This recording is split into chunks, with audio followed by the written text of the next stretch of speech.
এয়া বাঁহৰ চুঙা আজি ইয়াত কি খোৱা হ'ব চুঙা চাউল খোৱা হ'ব তাৰপিছতে এয়া ধুনীয়াকৈ মই ইয়াত ভৰাইছোঁ মায়ে একদম ধুনীয়াকৈ জাৰি কৰি ধুই কৰি থৈ দিছে আমাৰ একদম শক্তিমান মা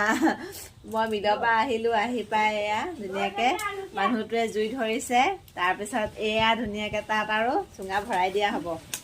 আপোনালোকে খালে নাই বাৰু চুঙা চাউল খাই কোনে কোনে ভাল পায় জনাবলৈ নাপাহৰিব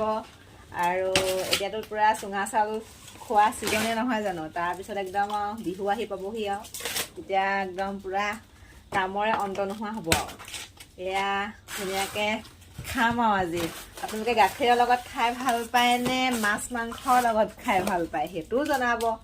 আমি আকৌ আজি হাঁহ মাংসৰ লগত খাম তাৰপিছতে আৰু ঠিক আছে বাৰু আজিলৈ আহিছোঁ আৰু একো নকওঁ